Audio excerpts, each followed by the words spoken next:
Alright, welcome back to Pokemon Master. So today we got the Sync Grid update, and before we get into that, can I just say how big Whirlipede looks? Look at this thing, that's huge.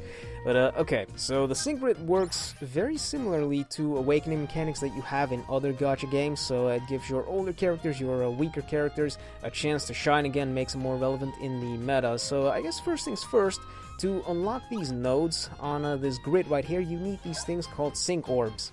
And these orbs can be gotten from both single-player quests and co-op quests. So for the single-player quests first, the game will randomly tell you at the start of the match, right before you send out your Pokemon, whether or not there is a Sync Orb chance in this particular fight. And if you happen to get lucky and there is a Sync Orb chance, then the Pokemon that uses their Sync move in that fight will get 5 Sync Orbs at the end of the match for themselves, because they're all character-specific, unfortunately.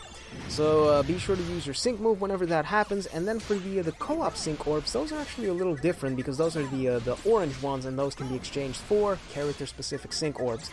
But to get the co-op ones, it's pretty much the same thing. Whenever the co-op thing or a Sync Orb chance at the start of the match shows up, be sure to use your Sync move in that fight, and then you get like 25 of those orange orbs at the end of the match. But those co-op orbs are a bit more difficult to acquire, which comes down to the fact that co-op matches don't last as long as single-player matches, and usually the enemies die before you can even get your Sync move off.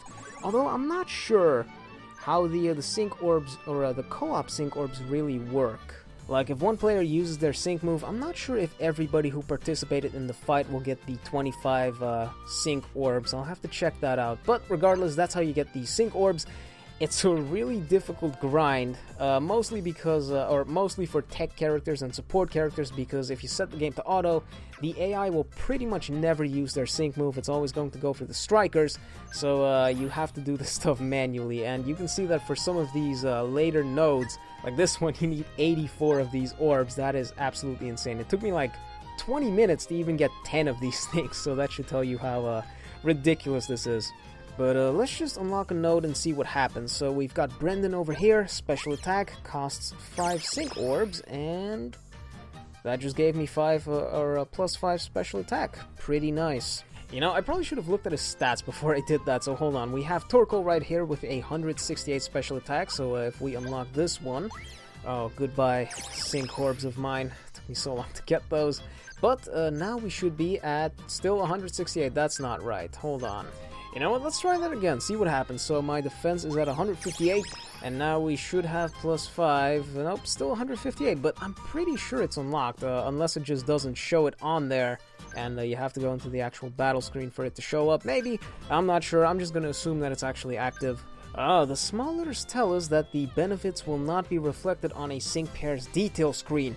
Fantastic. And then you also need to be in Chapter 11 to actually unlock the Sync Grid, which is not that difficult if you ask me.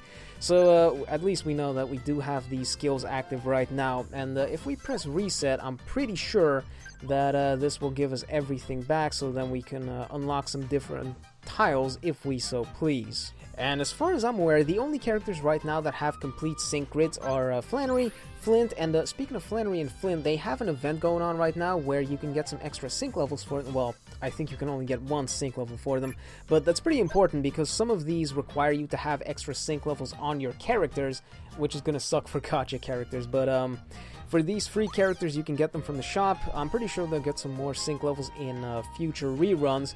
But yeah, we have Flint, Flannery, and the player character with Pikachu. So the player character seems to be all about paralysis right now, which could be a useful ability, but seeing as how you need to invest in him heavily before you can even unlock that stuff, I don't really think it's worth it. Then Flint is all about dealing damage. He's got some extra power-ups for all of his other attacks, which also seems pretty good, but then again, we do have Solgaleo right now, as well as Mewtwo, so if you manage to get those, then you're pretty set as a free-to-play with your striker. Flannery looks the most interesting with her Pass It On and her other buffs that she got. Burn also seems like a pretty useful status ailment, so if you are looking for a character to invest in with your Sync Grid, I suggest Flannery. And that's it for the Sync Grid. Like I said, I'm pretty happy with it, and honestly, I can't wait for the Koga one. Oh, this one's gonna be glorious.